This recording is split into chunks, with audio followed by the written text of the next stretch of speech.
Good morning student. Next આપણો જે topic છે એ છે તરંગોનો સુસંબંધ અને અસુસંબંધ સરવાળો.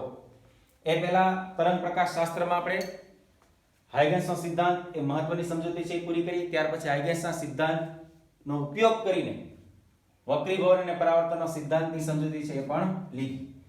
હવે ખાસથી ધ્યાન રાખવાની જરૂર છે કે નવી પરિસ્થિતિ, જે મેં તમને અગાઉ પણ કીધું હતું, ભાઈ પ્રકાશની પરિસ્થિતિ છે ડ્યુઅલ નેચર ધરાવે છે, મતલબ કે કણ અને તરંગ બંને સ્વભાવ. તો તરંગ સ્વભાવને આધીન એ કણ સ્વરૂપની સમજૂતી છે યોગ્ય પરિસ્થિતિ નથી સમજાઈ શકતી. કઈ? તો કે વ્યતિકરણ, વિવર્તન અને ધ્રુવીભવન. આ ઘટનાઓ સમજવા માટે તરંગ સ્વરૂપ લેવું અનિવાર્ય છે. તો હવે આ જે ચેપ્ટર છે એના મહત્વના જે આ ત્રણ શબ્દો છે વ્યતિકરણ, વિવર્તન અને ધ્રુવીભવન, એમાંનું વ્યતિકરણ છે આપણે શરૂ કરવા જઈ રહ્યા છીએ. ટોપિક ની શરૂઆત એવી છે તરંગોનો સુસંબંધ અને અસુસંબંધ સરવાળો. પણ મારે આ ટોપિકને પહેલેથી એકદમ સામાન્ય ડાઉન લેવલથી ધીમે ધીમે સમજાવવાનો છે. એટલે શરૂઆતમાં હું સંપાતપણાનો સિદ્ધાંત સમજાવીશ, ત્યાર પછી વ્યતિકરણ એટલે શું એની વ્યાખ્યા સમજાવીશ, વ્યતિકરણમાં સહાયક અને વિનાશક વ્યતિકરણ શું એ સમજૂતી આપણે લઈશું. ત્યાર પછી થોડા અલગ ટોપિકલ વ્યૂ પ્રમાણે બે તરંગો એક સાથે કોઈ એક બિંદુએ ભેગા થાય ત્યારે ત્યાં પરિણામી સ્થાનાંતર શું થશે એની પણ સમજૂતી લઈશું. હવે આપણે સૌથી પહેલા જે સમજવાનું છે એ છે સંપાતપણાનો સિદ્ધાંત. ટોપિક આપણો શરૂ થઈ ગયો છે પણ શરૂઆતમાં હું અલગ અલગ સમજૂતી આપું છું. સંપાતપણાનો સિદ્ધાંત. તો સંપાતપણાનો સિદ્ધાંત એટલે શું? સૌથી પહેલા તો સંપાતપણાનો સિદ્ધાંત મતલબ સંપાતીકરણ થતું હશે. સંપાતીકરણ એટલે શું? તો કે બે તરંગો માધ્યમના કોઈ કણ ઉપર, માધ્યમનો કોઈ એક કણ છે, ધારો કે આ એક આખું માધ્યમ છે બોલનું, આ કણ ઉપર બે તરંગો સંપાત થાય છે અથવા બે કરતા વધુ તરંગો સંપાત થાય છે. તો સંપાતીકરણ મતલબ કે એક તરંગથી તો કંઈ થશે નહીં, મિનિમમ બે કે બે કરતા વધુ તરંગો જો માધ્યમના કોઈ એક પણ સંપાત થાય તો આ જે કણ જે છે એ કણનું વલણ કેવું હશે? મતલબ કે કણનું પરિણામી સ્થાનાંતર કઈ બાજુ જશે? તો જ્યારે માધ્યમના કોઈ કણ પર બે કે બે કરતા વધુ તરંગો સંપાત થાય ત્યારે આ કણનું પરિણામી સ્થાનાંતર કઈ રીતે થશે? તો કે બે તરંગો હોય તો એ બંને તરંગોના સ્વતંત્ર જે સ્થાનાંતર છે એના સદિશ સરવાળા બરાબર થશે. મતલબ કે તરંગની પરિસ્થિતિ કેવી છે? શૃંગ અને ગર્તની છે. અગાઉ પણ આપણે વાત કરી છે શૃંગ અને ગર્ત બરાબર છે. તરંગની બંને પરિસ્થિતિ છે એ લાગુ પડે છે ગતિ દરમિયાન, શૃંગ અને ગર્ત. ધારો કે આ માધ્યમની અંદર રહેલું આ કોઈ કણ છે. આપણે એક નાનું ઉદાહરણ દ્વારા વ્યાખ્યા સમજીએ પછી લખશું ફરીથી. સંપાતપણાનો સિદ્ધાંત માધ્યમ ના કોઈ કણ પર બે કે બે કરતા વધારે તરંગો સંપાત થાય ત્યારે જે કણ છે ત્યારે કણનું પરિણામી સ્થાનાંતર આ બંને તરંગોના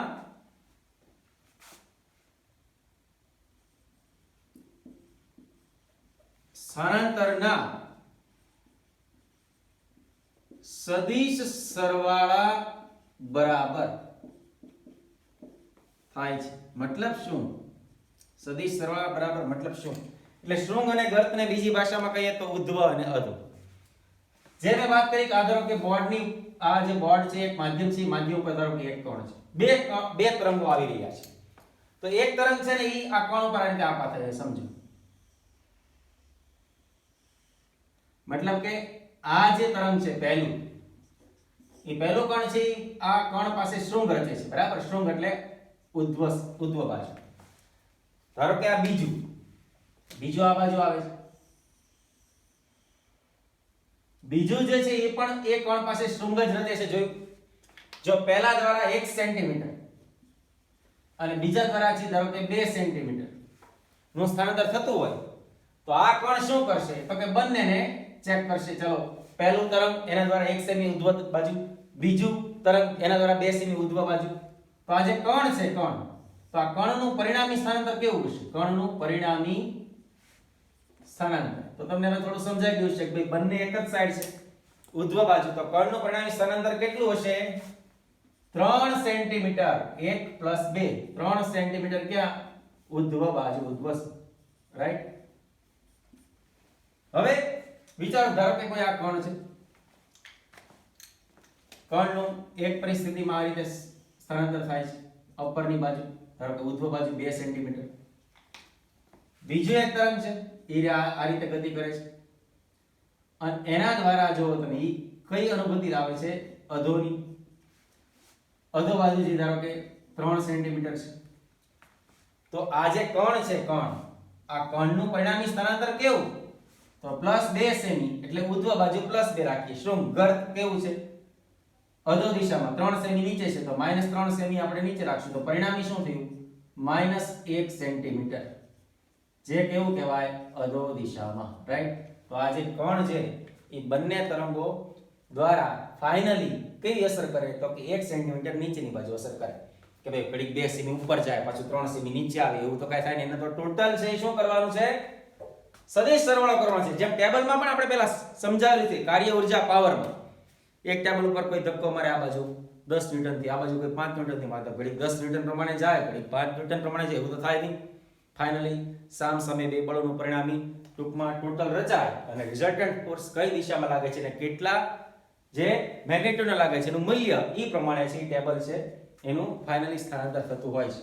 તો આમ સંપાતપણાનો જે સિદ્ધાંત છે એટલે શું કે માધ્યમની અંદર રહેલું ધારો કે કોઈ એક કણ પર મિનિમમ 2 અથવા 2 કરતા વધારે તરંગો સંપાત થાય ત્યારે કણનું પરિણામી સ્થાનાંતર બંને તરંગોના સ્વતંત્ર સ્થાનાંતરના સદિશ સરવાળા બરાબર હોય છે. બંને તરંગોના સ્વતંત્ર સ્થાનાંતરના સદિશ સરવાળા બરાબર હોય છે, રાઈટ.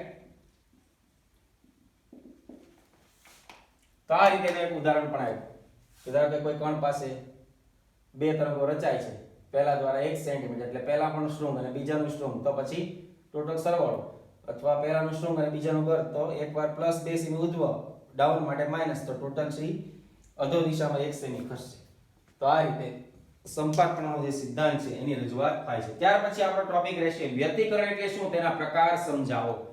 તો વ્યતિકરણ એ જ તરંગોનું સંપાતીકરણ છે. સમજો જે શબ્દ છે ને વ્યતિકરણ, બરાબર. તો વ્યતિકરણ એટલે શું અને તેના પ્રકાર, તો હવે આપણે બે પ્રકાર તરીકેની આગળ રજૂઆત કરશું. વ્યતિકરણમાં બે પ્રકાર છે, સહાયક અને વિનાશક, બરાબર. આ વસ્તુ અહીંથી કાઢી નાખું છું. નેક્સ્ટ આપણો જે ટોપિક રહેશે એ છે વ્યતિકરણ એટલે શું, તેના પ્રકાર. બે કે બે કરતા વધારે તરંગોના સંપાતીકરણને કારણે ઉત્પન્ન થતી ભૌતિક અસર એ જ વ્યતિકરણની ઘટના. વ્યતિકરણ એટલે શું અને તેના પ્રકાર. તો વ્યતિકરણ કોને કહેવાય? બે કે બે કરતા વધારે તરંગોના સંપાતીકરણને કારણે ઉદ્ભવતી ભૌતિક અસરને વ્યતિકરણ કહે છે. વ્યતિકરણની ઘટના એટલે જ બે કે બે કરતા વધારે તરંગોનું સંપાતીકરણ. સંપાત થતા બિંદુ પાસે જે પરિણામી સ્થાનાંતર છે કે પરિસ્થિતિ પાસે કઈ રીતે આ જે બંને તરંગો છે ભેગા થાય છે, મતલબ એક કણ પાસે, તો ત્યાં કયા પ્રકારની નવી પરિસ્થિતિ રજૂઆત થાય છે એના પ્રકારને આધીન છે. તો પ્રકારને આધીન છે એટલે આપણે થોડા સમય પહેલા વાત કરી એમાં બંને સમજો વ્યતિકરણની રજૂઆત કરેલી. સહાયક અને વિનાશક એ મુખ્ય પરિભાષા છે વ્યતિકરણની. સહાયક વ્યતિકરણ અને વિનાશક વ્યતિકરણ.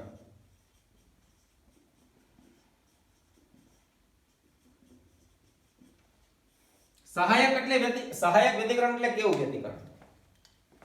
તો જેમ પહેલું ઉદાહરણ આપેલું ને એ સહાયક નહોતું, મતલબ કે બે શૃંગ હોય તો સહાયક, બે ગર્ત હોય તો સહાયક નહીં, એવું નહીં. બંને પરિસ્થિતિ સમાન રીતે, કાં તો બંને શૃંગ હોય ને કાં તો બંને ગર્ત હોય તો એ સહાયક વ્યતિકરણમાં જ આવે. મતલબ કે બે તરંગો પૈકી બંને તરંગના કાં તો શૃંગ અથવા બંને તરંગના ગર્ત એ સંપાત થાય તો એ બિંદુ પાસે શું રચાય છે? સહાયક વ્યતિકરણ રચાય છે. તરંગના શૃંગ અને બીજા તરંગનું શૃંગ, સમજો એક તરંગનું શૃંગ અને બીજા તરંગનું શૃંગ, એવું જ થયું ને. એક તરંગનું શૃંગ અને બીજા તરંગનું શૃંગ, અથવા તો એવું કહી શકાય ને એક તરંગનું ગર્ત અને બીજા તરંગનું ગર્ત. તો આ વ્યતિકરણ કેવું રહેશે? એ બિંદુ પાસે જે વ્યતિકરણ રચાશે, જે નવી અસર બનશે, અસર માટે સહાયક વ્યતિકરણની રજૂઆત થશે. કારણ કે કાં બંને છે અધો દિશામાં કાં ઉધ્વ, એ પરિસ્થિતિ છે. પણ વિનાશક એટલે તમને આઈડિયા આવી ગયો હશે કે બંને ઓપોઝિશન તરીકે ઓળખશું. વિનાશકમાં શું થશે? એકનું શૃંગ અને બીજાનું ગર્ત.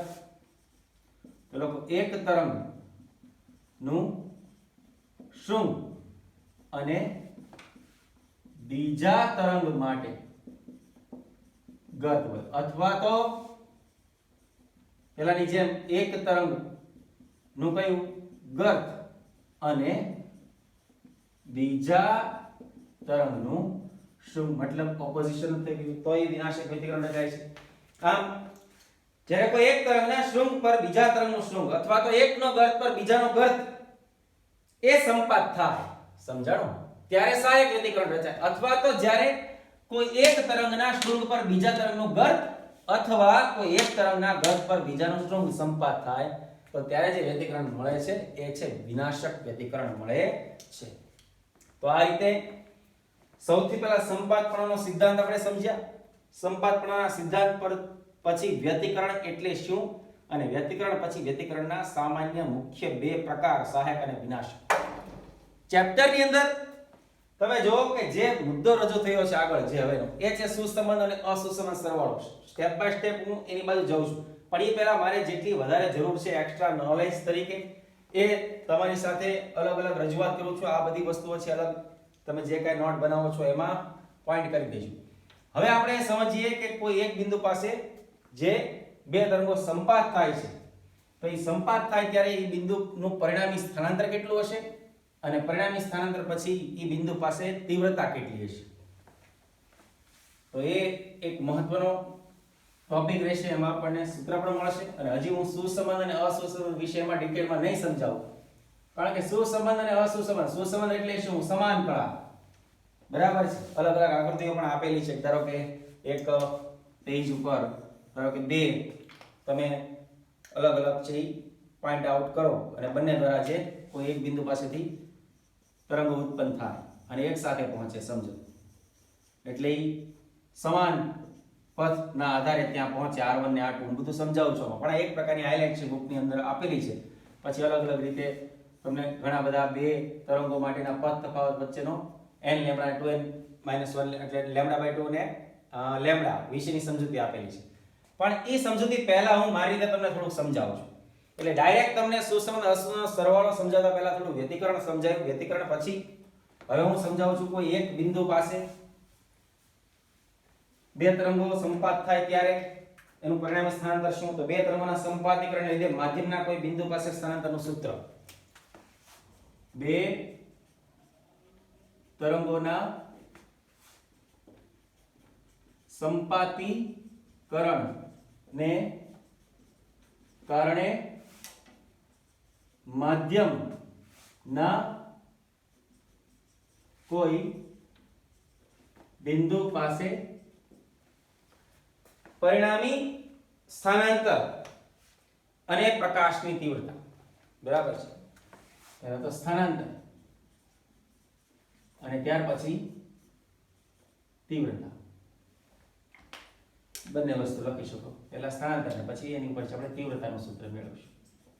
તો સુસંબંધ અને અસુસંબંધ એટલે સમાન કળા હોય, મતલબ કે ઓમેગા 1 અને ઓમેગા 2 કોણીય આવૃત્તિ સમાન હોય એટલે સુસંબંધ કહેવાય અને અસુસંબંધ એટલે શું કે બંને તરંગોની કોણીય આવૃત્તિ સમાન ન હોય omega 1 is not equal to omega 2 મતલબ કે આપણે જ્યારે તરંગો માટે વાત કરી વિદ્યુત ચુંબકીય તરંગોના ચેપ્ટરમાં પણ આપણે ઘણી વાત કરી કે કોઈ પણ તરંગનું સમીકરણ કોઈ પણ પહેલા કંપનવિસ્તાર આવે પછી સાઇનસોઇડલ વેવ પછી ઓમેગા t ± kx તો ઈ પણ વાત આપણે અહીંયા કરીને આગળ વધશું તો સમજો બે તરંગોના સંપાતીકરણને કારણે માધ્યમના કોઈ બિંદુ પાસેનું સ્થાનાંતર અને તીવ્રતાનું સૂત્ર તો ખાસ ધ્યાન રાખજો અહીંયા આકૃતિ દોર્યા પછી હું જે એનું નામ નિર્દેશન કરીશ ઈ નામ નિર્દેશન છે એ આખા ચેપ્ટરમાં સમાન રીતે આગળ વધશે સૌથી પહેલા તો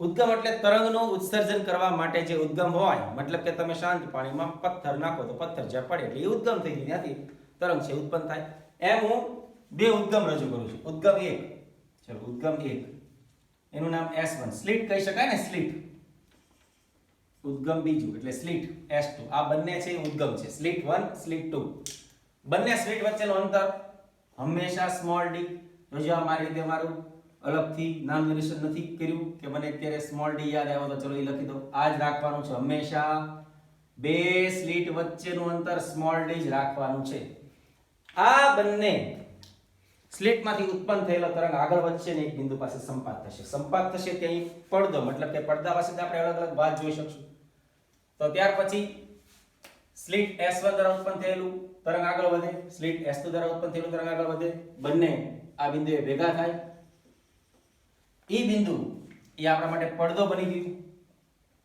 ધારો કે બિંદુ જે છે એ આપણા માટે જે પડદો બન્યો તો અહીંયા તમે સીધી એક લાઈન દોરી દો તો આપણા માટે આ સ્લિટ અને આ પડદો થઈ ગયો તો સમજો કે સ્લિટ થી પડદો આ સ્લિટ અને આ થઈ ગયો પડદો તો સ્લિટ થી પડદાનું અંતર ઓલવેઝ કેપિટલ D સ્લિટ થી પડદો હંમેશા કેટલો રહેશે કેપિટલ D S1 અને S2 માંથી ઉત્પન્ન થયેલું તરંગ આગળ વધીને પડદા પર ધારો કે P બિંદુએ છેદે છે એક્ઝેક્ટલી આ બંનેનું સેન્ટર સમજો સેન્ટર S1 અને S2 એનું લંબ દ્વિભાજક રજૂ કરી દીધું કે આ બિંદુ તો અહીંથી એક્ઝેક્ટલી બંનેનો સેન્ટર પોઈન્ટ થી એક લાઈન દોરી દીધું પડદા તરફ ધારો કે આનું નામ A રાખ તો અહીંથી આનું અંતર એટલે કે નિશ્ચિત મધ્યમાં સ્થાનથી કઈ બાજુ તો કે ઉપરની તરફ કેટલા અંતરે તો કે P જેટલા બિંદુએ પણ અંતર કેટલું તો કે x જેટલા અંતર હકીકત આની જરૂર આપણે આ થિયરીમાં આવવાની નથી અત્યારે જે હું સમજાવું છું બે તરંગોના સંપાતીકરણના કારણે માધ્યમમાં કોઈ બિંદુ પાસે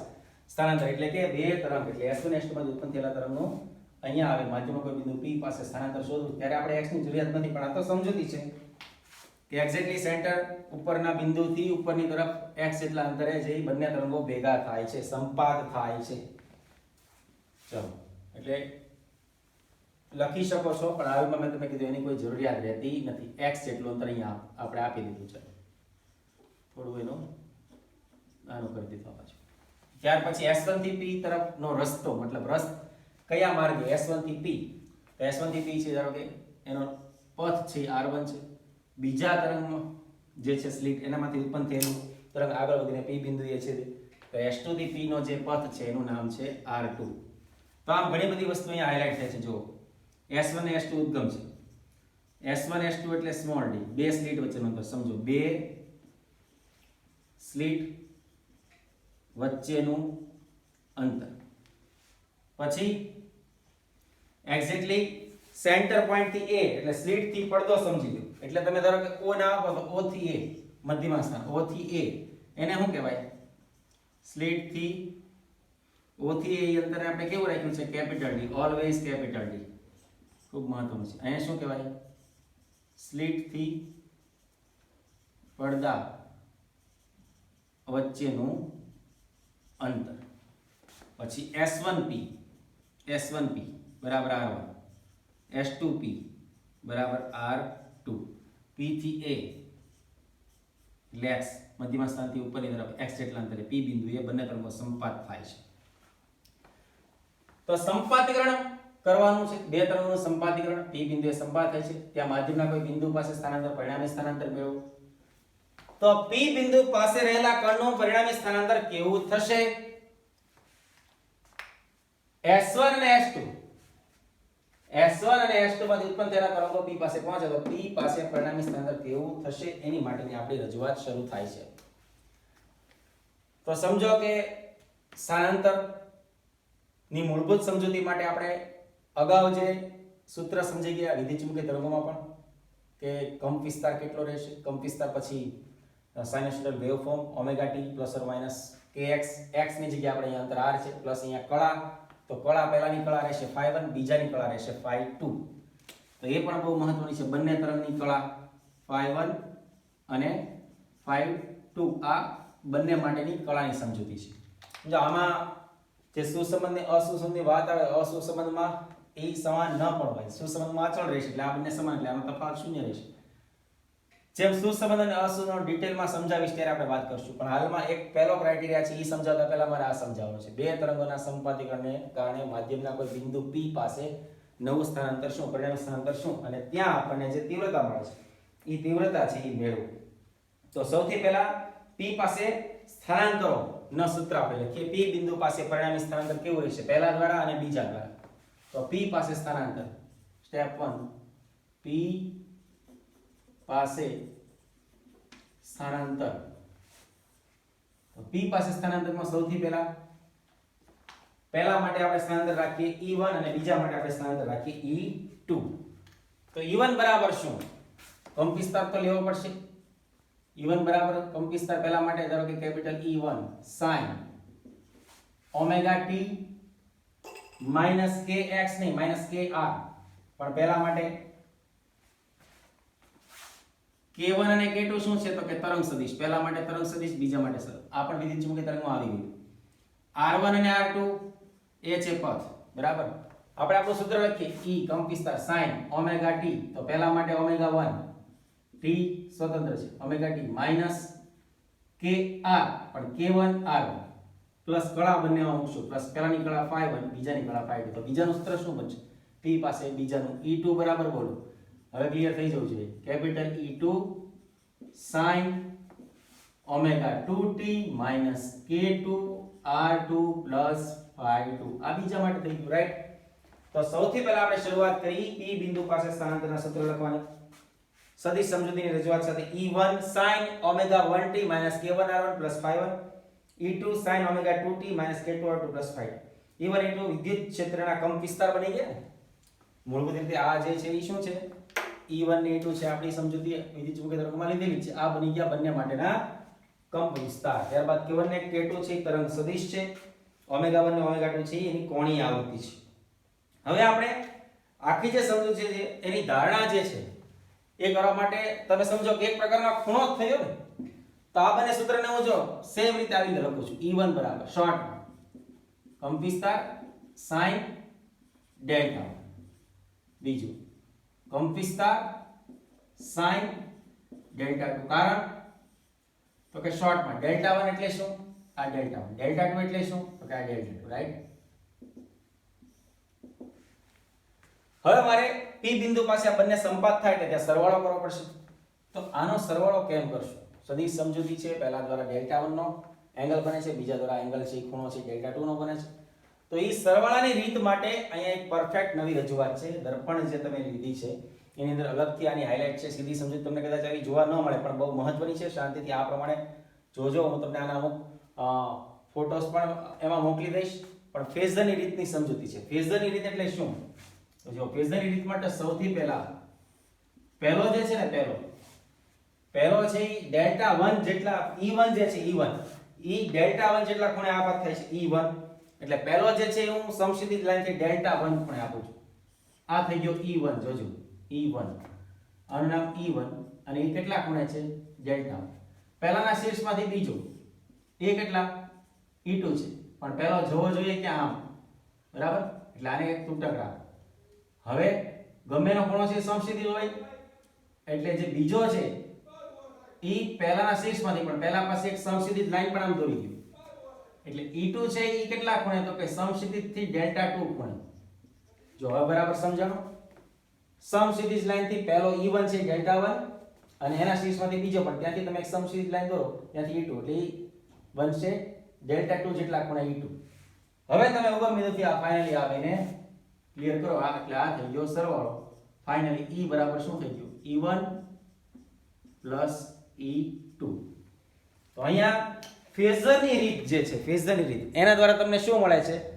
આ બંને પરિસ્થિતિ માટે સરવાળાની પરિસ્થિતિ ધ્યાનમાં મળે છે. કોની કોની? E1 અને E2 નો સરવાળો છે અહીંયા ધ્યાનમાં લેવામાં આવે છે. અહીંયા ખાસ તમે જો, પહેલો છે સમશીત સાથે ડેલ્ટા 1, બીજો છે સમશીત સાથે ડેલ્ટા 2. પણ પહેલો છે તો તૂટક માર્ગ આમ છે, તો પહેલાનો જે પરિસ્થિતિ છે અને બીજો, ઈ ફાઇનલી પહેલા અને બીજા વચ્ચેનો ખૂણો થયો આ, તો આ બહુ મહત્વનો છે. તો આ ખૂણો કેટલો થશે? ઈ પરિણામી ડેલ્ટા થશે. સમજો ડેલ્ટા. તો ડેલ્ટા કેટલો? તો કે આખા ડેલ્ટા 2 માંથી એટલું બાદ થાય તો ફાઇનલી જે પહેલા અને બીજા વચ્ચેનો જે ખૂણો છે એ મળશે. ડેલ્ટા 2 માંથી ડેલ્ટા 1 બાદ થાય એટલે ડેલ્ટા બરાબર ડેલ્ટા 2 માઈનસ ડેલ્ટા 1. આ આપણે E1 અને E2 માટેનો મહત્વનો ખૂણો છે, ડેલ્ટા 2 માઈનસ ડેલ્ટા 1. તો હવે આ રીતે તમે આની સમજૂતી અહીંયા લખો અને એનો સરવાળો કરો તો ત્યારે તમને એની જવાબદારી મળશે. E બરાબર શું છે? E1 plus E2. સમજૂતી છે, સદિશ કાઢશો એટલે તરત એના વર્ગની સમજૂતી છે ધ્યાનમાં આવશે. સમીકરણનો ઉકેલ આપણે ફેઝરથી રીતથી મેળવીએ એટલે જવાબ તમને શું મળશે? E સ્ક્વેર બરાબર E1 square plus E2 square plus 2E1 E2. આવી ગયું E1 અને E2 સદિશ, એની વચ્ચેનો ખૂણો કયો? તો કે ડેલ્ટા. આને આપણે કઈ રીતે લખી શકીએ? કંપ વિસ્તાર જે E1 E2 ના પ્રમાણમાં આપણે લખી શકીએ ને, કેપિટલ E ના સ્વરૂપમાં. આ જે સમીકરણ છે એને ચેન્જ કરો તો કેપિટલ E નો વર્ગ બરાબર E1 square plus E2 square plus 2E1 E2. તો એને આપણે સદિશ કાઢી નાખો તો આવું થાય. E સ્ક્વેર બરાબર શું? E1 square plus E2 square plus 2E1 E2. તો એંગલ મૂકવો પડે ને, લખો એંગલ શું રહેશે? cos, બંનેની વચ્ચેનો એંગલ આ ડેલ્ટા, cos ડેલ્ટા અથવા તો cos ડેલ્ટા મતલબ શું? Delta 2 minus delta 1. તો આ એક બહુ મહત્વનું સમીકરણ મળ્યું. અહીંયા હું બ્રેકેટ કરું છું કારણ કે આ જ છે વ્યતિકરણ પદ. સમજો બરાબર, જે ચેન્જીસ થાય છે આ બ્રેકેટનો જે પદ છે એના કારણે થાય છે. એ cos ડેલ્ટા 2 માઈનસ ડેલ્ટા 1 હું કહું છું વ્યતિકરણ પદ. વળી પ્રકાશની સરેરાશ તીવ્રતા નો કંપ વિસ્તારના વર્ગના સમપ્રમાણમાં છે. એ આપણું અગાઉનું સૂત્ર છે. એટલે I ચલે છે E સ્ક્વેર, I ચલે છે E સ્ક્વેર અનુસાર. સૂત્ર ફરીથી બની શકે છે E સ્ક્વેર, I ચલે છે E સ્ક્વેર બરાબર સૂત્ર અનુસાર આની જગ્યાએ થશે I બરાબર આની જગ્યાએ છે I1 પ્લસ આની જગ્યાએ થશે I2 પ્લસ 2E1 એટલે શું? તો રૂટ થઈ ગયું ને I1, E2 એટલે રૂટ I2. E1 ની જગ્યાએ E1 સ્ક્વેર હોય તો I1, પણ E ખાલી E1 હોય તો રૂટ I1 એટલે 2 અંડર રૂટમાં I1 I2 થશે. અને એક્ઝેક્ટલી પાછળ જે છે cos del 2 માઈનસ del 1 એને હું હજી બ્રેકેટમાં રાખું છું કારણ કે E પદ મારા માટે એક મહત્વનું પદ છે. એને હું કહું છું વ્યતિકરણ પદ. આનો ઉપયોગ થશે. તો આમ બે તરંગના સંપાતીકરણને કારણે માધ્યમના કોઈ બિંદુ પાસે સ્થાનાંતર અને તીવ્રતા માટેની સમજૂતી જે છે ફાઇનલી મળી ગઈ. આ તમારું સૂત્ર મળી ગયું.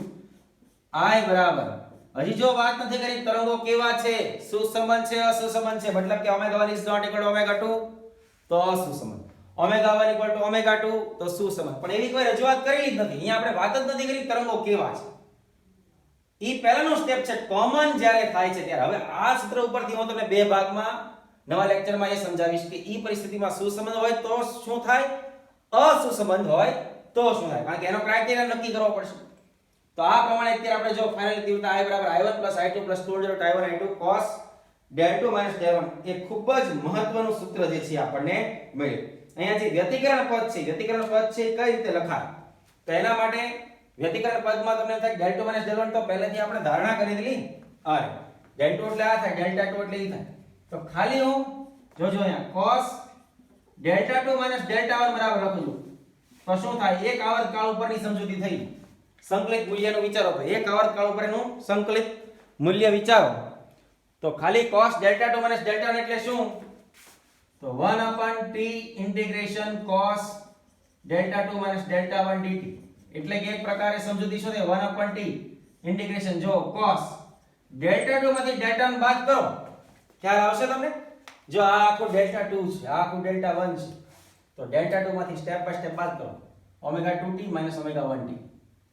આમ સમજો તો આખું અને આ માઈનસ એટલે કેવું થાય જો અહીંયા લખી દઉં છું omega 2t minus k2r2 plus phi2 minus delta 1 omega 1t minus minus પછી પ્લસ k1r1 માઇનસ 5 એટલે આમાંથી આ બાદ કરો તો શું થાય? તો જો બેયના t માં આ વિચારો, બીજા પદ માટે આ તો કેવું થાય? ડેલ્ટા 2 માઇનસ ડેલ્ટા 1 માં મારે અલગ અલગ 3 સ્ટેપ લખવા પડશે. cos પહેલા તો omega 2 minus omega 1 into t, પછી k1r1 છે શું થઈ ગયું? પ્લસ થઈ ગયું, અને k2r2 k1r1 શું થઈ ગયું? પ્લસ માઇનસ કર્યું ને એટલે k1r1 પ્લસ અને k2r2 છે એ પોતે માઇનસ છે એનો લેશે એટલે શું થશે? k1r1 માઇનસ k2r2 પ્લસ શું થશે? પ્લસ k1r1 માઇનસ k2r2 અને પ્લસ હવે 5 માઇનસ 5 અને એને તમે ક્લિયર કરો પછી dt એટલે એક્ઝેક્ટલી સંકલિત મૂલ્ય. તો આ છે વ્યતિકરણ પદની એક પ્રકારની સંકલિત સમજૂતી. 1/t integration cos omega 2t omega 2 minus omega 1t plus k1r1 minus k2r2 અને ત્રીજું પદ 5 minus 5. સમજો ક્યાંથી ક્યાં 1/t જ દેખાડે છે 0 થી t એક આવત કાઢો પડે એટલે લખી શકો 0 થી t. તો આ જે મારી સમજૂતી છે ને એક્સ્ટ્રા વેલ્યુ છે. તમને કદાચ બુક ની અંદર આ વસ્તુ કે નજરમાં ન આવે પણ ધ્યાન રાખજો આ મેં વ્યતિકરણ પદ માટેની સમજૂતી આપી છે.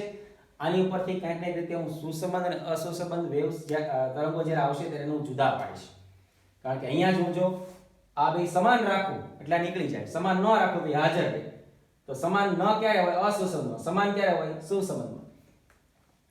તો આ એક પ્રકારની સ્ટાર પોઈન્ટ ની હાઇલાઇટ છે. હજી એકવાર ધ્યાનથી સમજી લેજો કે આ શું છે. cos delta 2 minus delta 1 વ્યતિકરણ પદ છે. 1/t ઇન્ટિગ્રેશન 0 થી t cos delta 2 minus delta 1 dt વ્યતિકરણ પદનું મૂલ્ય લખો તો delta 2 એટલે આપણે આ વસ્તુ વિચારે નાનું કરવા માટે આને delta 2 કીધું, આ delta 1. તો આમાંથી મેં આ બાદ કરી. ઈ મેં અહીંયા સમીક્ષક રીતે લખ્યું છે ડિટેલમાં કે delta 2 એટલે શું ને delta 1 એટલે શું. રાઈટ? તો આ જે પદ છે માત્ર વ્યતિકરણ પદ માટે છે. એની વિશે આપણે ડિટેલમાં જ્યારે અહીંથી બે ભાગ પાડીશું સુસંબંધ અસંબંધ ત્યારે આપણે સમજીશું. ફાઇનલી બે તરંગોના સંપાદનને કારણે માધ્યમના કોઈ બિંદુ પાસે સ્થાનાંતર અને તીવ્રતાનું સૂત્ર આપણે મળી ગયું. ફાઇનલી જવાબ આપણને મળ્યો. સમજો બરાબર? નથી હજી કોઈ વાત કરી આ તરંગો સુસંબંધ છે કે અસુસંબંધ છે. આ પ્રાઇમરી સ્ટેપ છે. હવે આમાંથી હું બે ભાગ પાડીશ. ભાગ પાડ્યા પહેલા બે ઉદ્ગમ લીધા S1 ને S2. ઉત્પન્ન થયેલા તરંગો P પાસે પહોંચે છે.